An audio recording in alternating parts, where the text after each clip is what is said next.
I'm Dylan. This is Nancy. We're with Williamson Advisors. We're here today to talk about House Bill 7024, Tax Relief for American Family and Workers Act of 2024. Yes, just winging its way through the legislation introduced on January 19th, nothing like the last minute, making it retroactive back to 2023 as well. They do everything so easy for us. And it just passed the House and is moving on to the Senate, which it should pass. And the president has also expressed his favor and support of it. So the question I think at this point comes, how fast will this go through to be retroactive to get everything done? Yeah, I agree with you. It's interesting that it was just introduced on January 19th and is supposed to be retroactive for 2023, which is great for taxpayers. We've been predicting this was going to happen, but it's just like, I don't know why they wait till the last minute. But there's a lot of really good provisions in it, both for businesses and for individuals.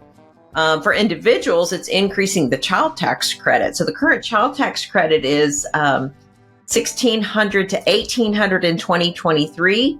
So it's moving up $200 per child. And then in 2024, it's increasing to $1,900, 2025 and to $2,000. And it's indexed for inflation. So we might even get a few more dollars out of it once it passes. Depending on what happens with inflation. But yeah, it's definitely kind of a future-looking provision that says, hey, child tax credit will always be inflation adjusted already. So yes, that's definitely big. I mean, for families, depending on how many kids you have, that's, thousands of dollars in tax you're getting knocked off immediately. So that's exactly right. It's also got some provisions for bonuses. So it's something for everyone to love. Businesses will also love it. They're retroactively restating bonus depreciation back to 100%. And they've extended the 100% through 2025. So then it'll start to sunset again. And so 2026 will go to 80 and we'll see. But yeah, last year, this year, next year, all 100% bonus depreciation. So yeah, super, super nice. The problem though is that it's today it's February 1st. It just passed the House. And as you're saying, everybody's predicting it to become law in the next couple of weeks. But then what happens? The IRS is going to have to reprogram their software. All of the tax preparer software is going to have to be reprogrammed as well. And that's not like a small undertaking with these softwares. So it'll be really interesting. It wouldn't, the past 2 or 3 years, they've extended the tax filing deadline every single year for one reason or another. No, mostly it's been for disaster relief. The normal tax deadline hasn't extended, and they're not indicating that they're going to extend anything this year either, which will cause a problem for the businesses in particular, since S Corps and partnerships are due on March 15th, and the bonus depreciation might affect so many of them. The IRS is encouraging everybody to file as is under the current software. They did this at the same time. The last time the IRS did this was with the stimulus checks that they were sending out. It seems like one year they sent out a stimulus check really late. And if you didn't receive the full amount of the stimulus, they caught that up when they were processing your return. So I can kind of see them doing that for the child tax credit. I can see that there would be a way that they could catch up and give you the additional $200 per child on the child tax credit. I don't see how they're going to pick up bonus depreciation, especially when that affects future years as well. Well, and you get the R&D credit that's in there for keeping the R&D immediate full deduction, which is big. That's a whole separate line item. Yeah, for software companies, that's a big thing. I agree. The other thing that's really interesting is they're talking about the 1099 NECs. They're raising the minimum from $600 to requirement to file a 1099 to $1,000, which... Super interesting, because the 1099Ks, which are the 1099s that are sent from the credit card companies, merchant services, are set at $20,000. They've been talking about lowering that threshold for years to $600, and they keep not doing it. And now they increase their, speaking of, in this bill, increasing the limit from $600 to $1,000. So they're just all over the place.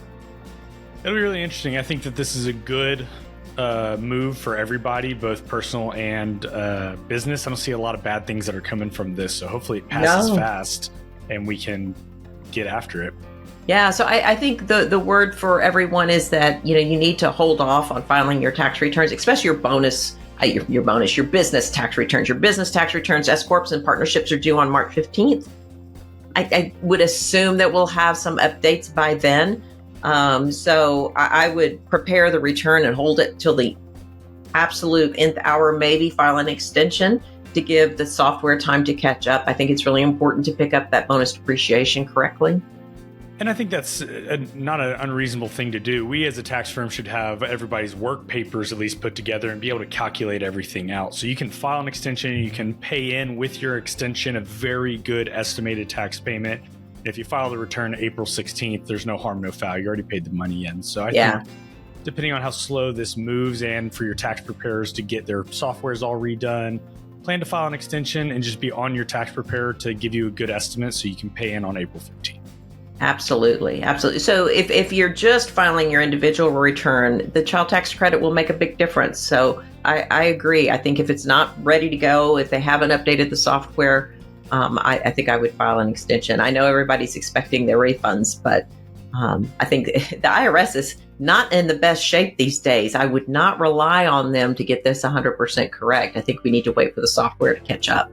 So that would be my recommendation, is to wait for the software before you file. Wait for the software to catch up. So we've got some provisions here. We've got bonus depreciation returning to 100%. We've got child tax credit increasing. We've got R&D, research and development expenses. In 2023, 2023, they were required to be capitalized, which means no immediate expensing. They're changing that law to allow immediate expensing of those types of expenditures. And then the 1099, which doesn't really affect taxes, it's just a reporting, but increasing the threshold. Those are the big things that we're aware of. And everybody is saying that we should hear something. It should pass its way. It's already through the House. It should be law relatively soon. So just keep your ears Depending to on the when you're ground. listening to this, it might already be law. If you want to stay up to date on the latest, please join our LinkedIn group or Facebook group, and we will definitely keep live information there. So depending on when you're watching this, go join that.